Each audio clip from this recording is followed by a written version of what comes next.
Hi hello Telangana రాష్ట్ర ప్రజలందరికీ నమస్తే, గుడ్ మార్నింగ్. ఈ రోజు మన ప్రజావాణి తెలుగు దినపత్రికలోని మెయిన్ పేజ్ అండ్ వార్తా విశేషాలు ఎట్లా చూద్దాం. సో ముందుగా వ్యూవర్స్ అందరూ ఈ యొక్క వీడియోని మీ సోషల్ మీడియాస్ లో ప్రమోట్ చేయవలసిందిగా కోరుతున్నాం. వార్తా వివరాలు ఎలా ఉన్నాయో చూద్దాం. తెలంగాణ బడ్జెట్ నిన్న తెలంగాణ బడ్జెట్ ఇక చెప్పారు. మరి తెలంగాణ ప్రజలకి ఎన్నో బడ్జెట్లు వచ్చినాయి. మరి ఆ విధంగా అసలు ఎట్లా ఖర్చు పెడుతున్నారు, నిజానికి ప్రజలకు చేరుతున్నాయా అని చెప్పేసి ఆలోచించుకోవాలి. ప్రజలకు ఇచ్చిన హామీలు ఎటువైనాయో, మరి బడ్జెట్లు ప్రజలకు ఏ విధంగా ఉపయోగపడుతున్నాయో ఆలోచించుకోవాలి. ప్రజా ప్రయోజనాలే ధ్యేయంగా బడ్జెట్ రూపకల్పన. బడ్జెట్ ను ప్రవేశపెట్టిన డిప్యూటీ సీఎం బట్టి విక్రమార్క. శాసన మండలిలో శాసనసభ వ్యవహారాల శాఖ మంత్రి శ్రీధర్ సమర్పణ. ప్రతిపక్ష నేత కేసీఆర్ గైహాజరు. దళితులకు పెద్దపీట. సంక్షేమ వసతి గృహాల్లో కామన్ డైట్ స్కీమ్. సంక్షేమం అభివృద్ధిలో దూసుకుపోతున్నాం. మహిళలకు ప్రాధాన్యం ఇచ్చాం. దళితులకు పెద్దపీట బట్టి.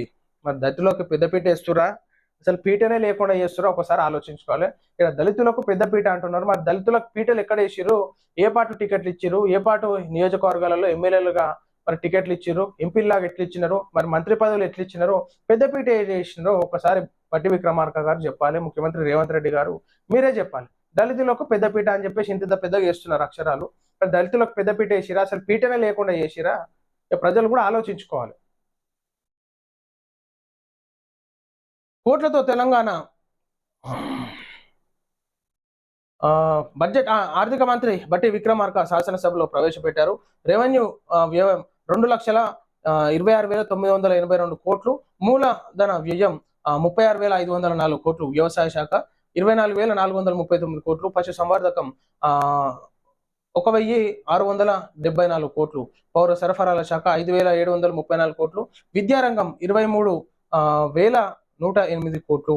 కార్మిక శాఖ 900 కోట్లు. సో ఇట్లా రెవెన్యూను మరి 3,04,965 కోట్లతోని మరి బడ్జెట్ ముందుకు తీసుకురావడం జరిగింది.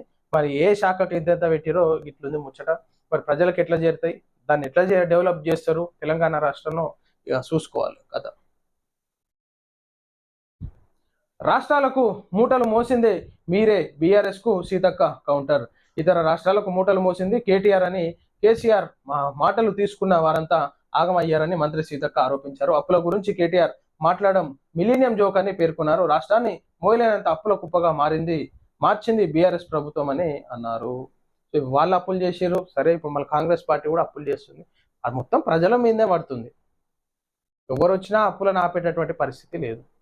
ఆమెలు ఇవ్వాలి, అప్పులు తేవాలి, వడ్డీలు పైసలంతా సామాన్య ప్రజల మీద వేయాలి. దీంట్లో ప్రజలది కూడా తప్పే ఉంది. ఎందుకంటే ఉచిత పథకాలు వస్తున్నాయి అనగానే వద్దు అనేటోడు ఎవరు తీసుకునేటోళ్ళు ఉన్నారు అందరూ.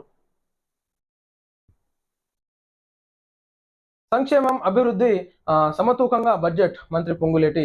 సంక్షేమం అభివృద్ధి రెండు కల్లుల రాష్ట్ర బడ్జెట్ ఉందని రెవెన్యూ, హౌసింగ్, సమాచార, పౌర సంబంధాల శాఖ మంత్రి పొంగులేటి శ్రీనివాసరెడ్డి అన్నారు. ప్రజాభిప్రాయానికి అనుగుణంగా బడ్జెట్ ఉందన్నారు. ఇది సామాన్యుల బడ్జెట్ అని, అన్ని రంగాలకు అన్ని వర్గాలకు మేలు చేసేలా ఈ బడ్జెట్ ఉందన్నారు. సరే, సామాన్యులే తెలుసుకుంటారు ఈ బడ్జెట్ కరెక్టేనా కాదా అని. ప్రవచనాలు ఎక్కువ, పైసలు తక్కువ. బడ్జెట్ బుక్ లో ప్రభుత్వం చెప్పినవన్నీ అబద్ధాలే. ప్రభుత్వం కట్టిన అప్పు 30,000 కోట్లు మాత్రమే. 1,40,000 కోట్లు కట్టామంటున్నారు. రాష్ట్రం ఏర్పడినప్పటి అప్పు 4,37,000 కోట్లు. పరినింద తప్ప బడ్జెట్ లో ఏం లేదు. బీఆర్ఎస్ ఎమ్మెల్సీ కవిత. ఇక చేసింది ఏం లేదన్నట్టు కవిత అక్క చెప్తుంది. కెనడాను దరిద్రగొట్టు దేశంగా అభివర్ణించిన ట్రంప్.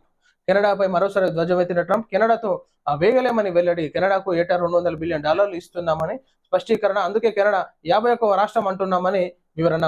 ట్రేడ్ వార్ కొనసాగుతున్న వేళ అమెరికా అధ్యక్షుడు డొనాల్డ్ ట్రంప్ కెనడాను ఉద్దేశించి తీవ్ర వ్యాఖ్యలు చేశారు.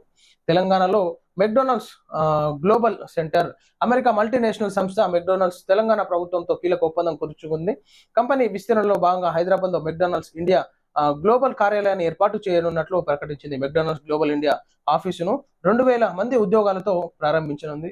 సో మరి మెక్డొనాల్డ్స్ వారి సంస్థను మరి ఇక్కడ స్థాపించబోతున్నారు కాబట్టి ఒక 2,000 మందికి ఉద్యోగ అవకాశాలు కలిగేటటువంటి ఛాన్స్ మనం ఇక్కడ చూసుకోవచ్చు.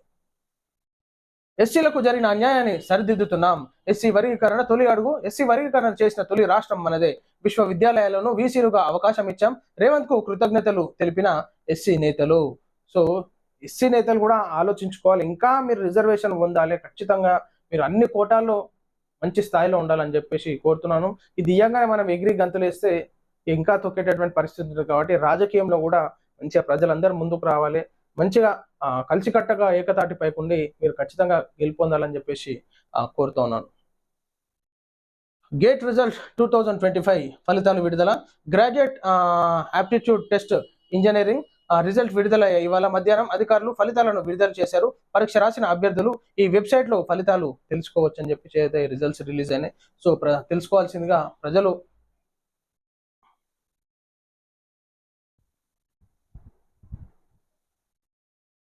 సరే సెకండ్ పేజ్ లో కూడా వార్తా విశేషాలు ఏమున్నాయో చూద్దాం.